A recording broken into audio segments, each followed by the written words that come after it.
what you gonna have? Turkey cheesette, mashed potatoes. I figured that. Gravy. You want same too? Yeah. Hey, what you gonna have, babe? All right, I'm gonna have a small plate of hash browns, but I want them crispy and brown. Okay. And then I'll have the cream of cauliflower soup as well. A bowl of cup? Cup. Cup? Anything to drink? So you guys start singing. Clinton, everyone has coffee but you. Why is that? Coffee's never been my thing. Every time I try it, I'm like gagging on it.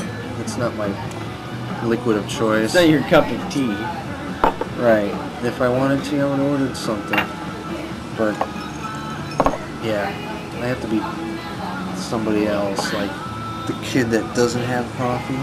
Yeah. You're telling me this used to be on that wall? I believe it was. Would they move the wall? No, they moved the panel. That is a one panel. The panel? Is it not? I mean, maybe it looks like three. I think they painted the wall. It looks like it's painted onto the drywall. Oh, And it's just trim. that painting was moved.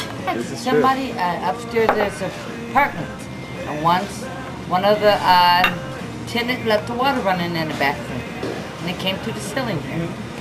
But it didn't fall through the ceiling. No. Okay. No. So no one actually fell from the apartment. Okay. No. Okay. Thanks for setting the record straight. That's You have been- my chat. You have been called out. I've been hallucinating upon. Oh, certainly. You left your pot on the table. Yeah, I know.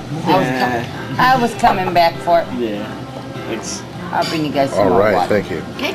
Follow the story of the coffee pot.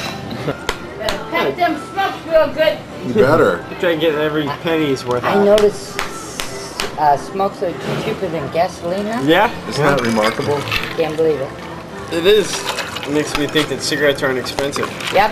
I would They smoke cigarettes and pay for gasoline. You could power your car with cigarette smoke. That'd be something. Yeah.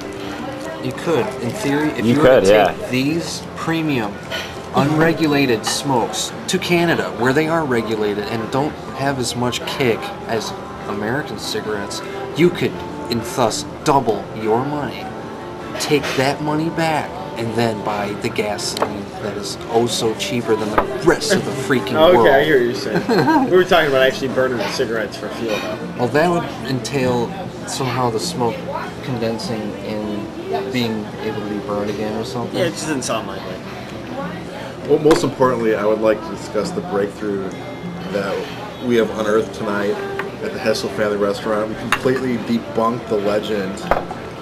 For those of you not familiar with the supposed legend is, in the late 90s or early new millennium, like 2000, 2001, something like that, patrons are here chilling out, and above, if you just pan up and for a second there, right above us, there's actually apartments here above the Hessel Family Restaurant. And supposedly the legend goes as the patrons were here eating,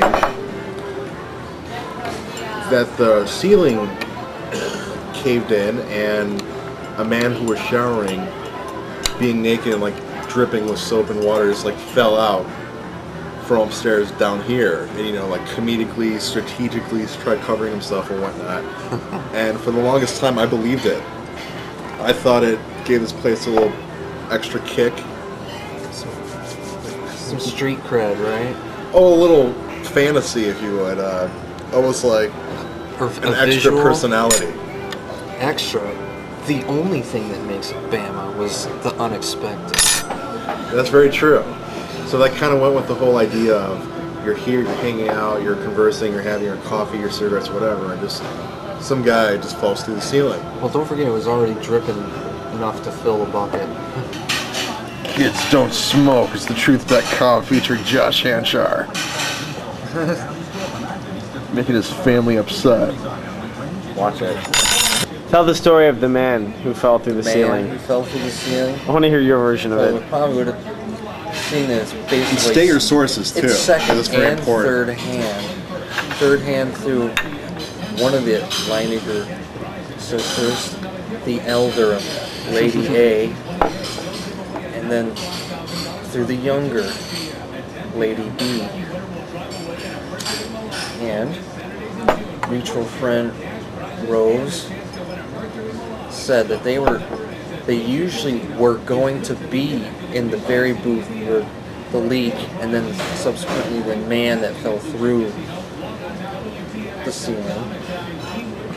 So they were on either this table or they're this table chilling, and all of a sudden there's more water than a bucket can handle, and then Supposedly, which ceiling did this happen? Well, or where did this supposedly happen? since I'm not really sure, and they remodeled, I want to say the side that didn't have those things. Okay, so let's take that side. Get a shot of that side right there. That corner, you know. I'm not sure if there's a bathroom. So if someone were to fall,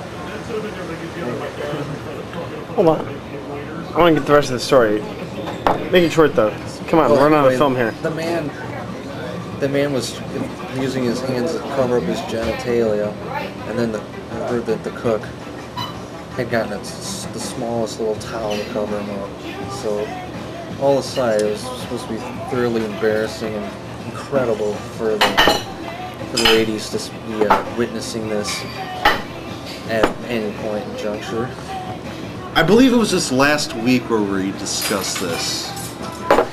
No, but seriously, it was. There's this whole discussion on credibility, and whether or not the source's credibility is in question or not, I'm not debating that. What I am debating is the fact of the credibility of somebody who's been here years upon years, and we have their testimonial, and they know the fact of the matter. What are they covering up? Nothing. And good question. I don't know. She could. What is there to be gained by telling a lie? Unless the truth is What is there to masked lose by the by- fact of maybe if there was a shift change, or maybe she wasn't even working that day. what is it? But you think she would at least have heard about it, right? You would expect that. She worked here for years, right? I'm willing That to bet should be that she was here when that credible. happened. Assuming that the story was correct, it might look something like this. Josh. What are we gonna do? Make it put a bathtub? No, but see, Josh, the way I'm familiar with the story itself was that the guy fell through over there. So obviously, when you have different stories, different versions, obviously there's bullshit. Because if someone says over, and I've heard it over there. Well, here's what I would say. The point of the story is that it's entertaining. Right. So that really, there's nothing to be lost except credibility. The truth Yeah. is to be lost. The truth is to be lost. But The legend must live on. It's a good story. Yeah, but the legend will live. And that's more important sometimes. But we could just kick back and say, hey, we know the truth. It's bullshit. Don't believe the hype.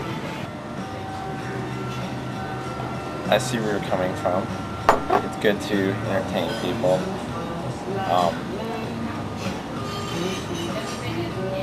You have nothing to gain from telling myths. You have nothing to lose as well, though. Except as Rod and I were discussing one night, credibility. Whenever I did tell the story, in all fairness, I always kind of made it look like it could happen, it couldn't happen. I don't know for certain. Yeah, I'd So- say this is what I heard. You know, not necessarily saying this is fact. It's kind of like when you go in a forest with friends being like, I heard that there was a lunatic that escaped from an insane asylum and he's stalking through the forest. Once I had bad mashed potatoes. And then